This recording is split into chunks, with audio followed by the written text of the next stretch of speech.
$700, $800, $1,000 utility bill in Western Washington.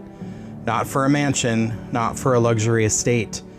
We're talking about regular working families, retirees, people already getting crushed by gas taxes, grocery inflation, property taxes, vehicle tabs, insurance spikes, and every other temporary fee Olympia keeps stapling onto the backs of taxpayers like a parasite with a law degree. And now, they want you to believe this is just the weather. They want you to believe this is some unavoidable natural disaster. A little market turbulence, just the cost of progress. No, this was engineered. Because when you start digging through the filings, the regulatory approvals, the climate mandates, and the profit reports, a pattern starts to emerge. The same politicians lecturing you about equity and affordability helped create the exact system now hammering working-class families with utility bills they can't afford. Meanwhile, Puget Sound Energy posts nearly $500 million in profit, and the CEO pulling down over $6 million a year. Tonight, we're following the money trail from Olympia to the Regulatory Commission straight to your mailbox. This is Left Coast News. From Seattle to Los Angeles, this is Left Coast News. No apologies, just the truth. Let's start with the reality on the ground. Across Western Washington, families are opening bills that look less like utility statements and more like ransom notes. And because PSE uses a 59 to 60-day billing cycle, for many customers, these increases stack during the coldest months of the year. So people aren't just seeing a modest bump, they're getting slammed with compound winter charges all at once.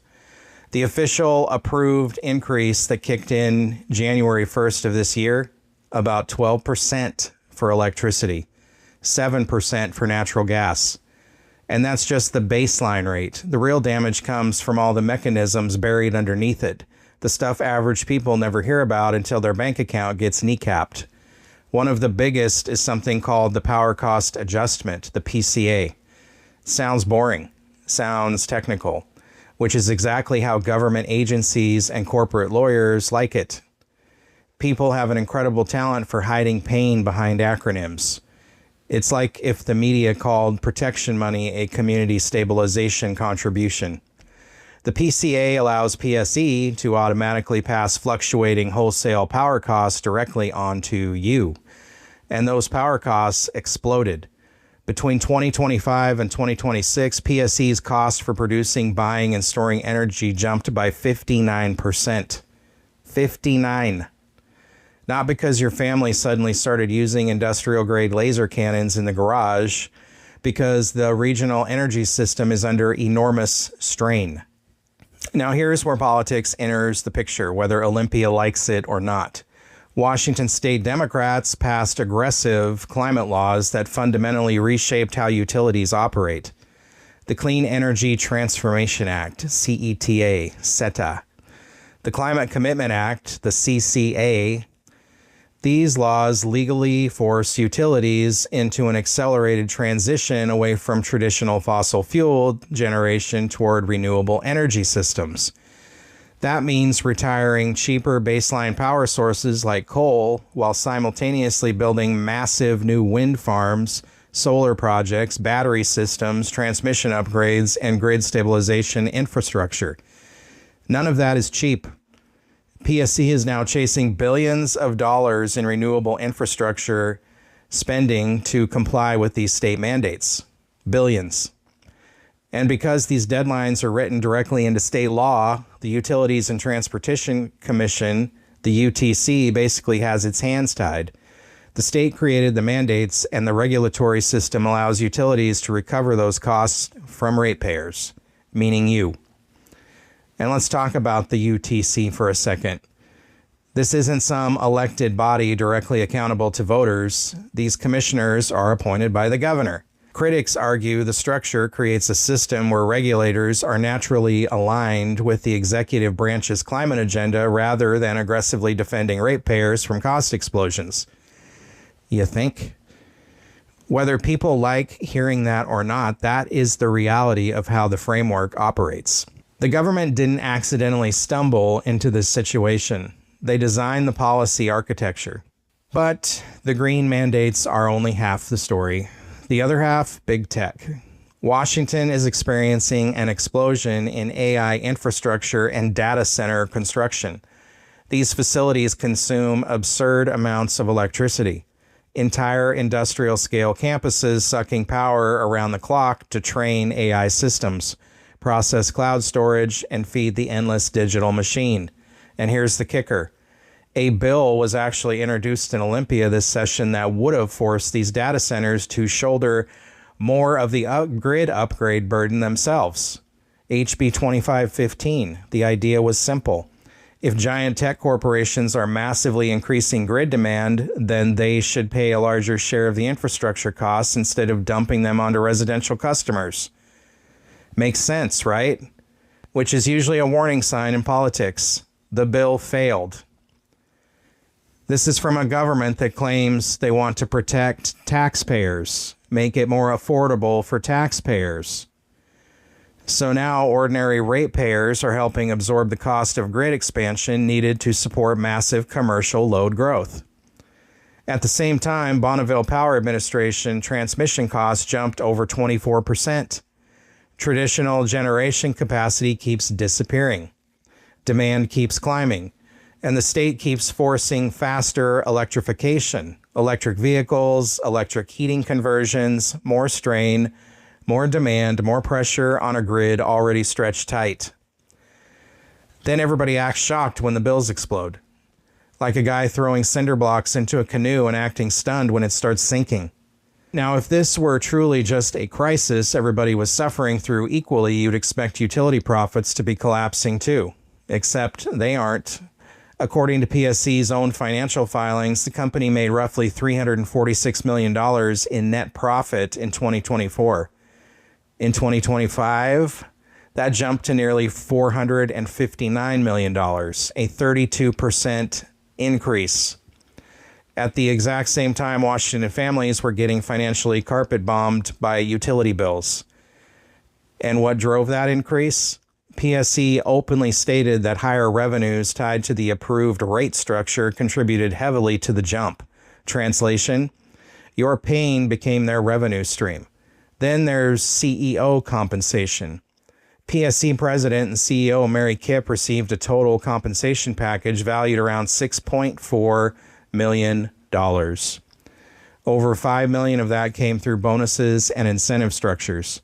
Now, technically, regulatory rules claim those bonuses aren't directly line-itemed onto residential utility bills. Fine.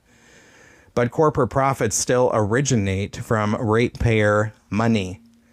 So when families are deciding whether to keep the thermostat lower while executives collect multi-million-dollar compensation packages, people are naturally going to ask hard questions about priorities. And they should. Because somewhere along the way, the political class and the corporate class developed a fascinating partnership where taxpayers absorb the risk while institutions absorb the reward. Amazing system if you're sitting in a boardroom. Different experience if you're staring at your checking account trying to figure out whether groceries or heat wins this month. And if you think this is just a Washington problem, think again. Because when you start pulling financial reports out of Oregon and California, the pattern becomes impossible to ignore. It's the exact same story all across the left coast. Massive investor-owned utility monopolies, governor-appointed regulatory commissions, aggressive climate mandates, skyrocketing customer bills, and executives cashing checks large enough to buy houses most Americans will never afford. The same system, the same talking points, the same result. Let's start in Oregon. Portland General Electric, PGE, reported over $306 million in net income for 2025. Their CEO, Maria Pope, took home approximately $7.6 million in compensation. That includes more than $4.5 million in stock awards and another mountain of bonus compensation. The official CEO to worker pay ratio sits around 45-1. Then there's Pacific Core, operating as Pacific Power across Oregon, Washington, and California under Warren Buffett's Berkshire Hathaway energy empire. Their 2025 net income, over $4 billion with a B dollars. $4 billion.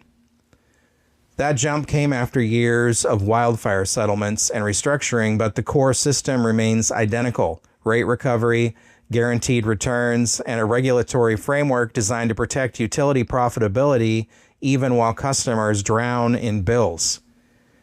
Now head south into California, where things somehow get even crazier, which is honestly impressive at this point. California treats bad ideas like Pokemon cards. They have to collect every version.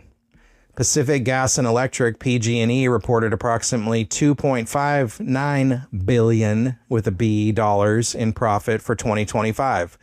Their CEO, Patty Poppe, received nearly $20 million in compensation.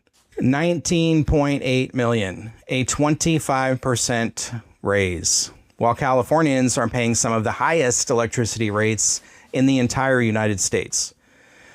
And what's the justification? Wildfire mitigation, grid modernization, climate compliance, undergrounding power lines, safety upgrades.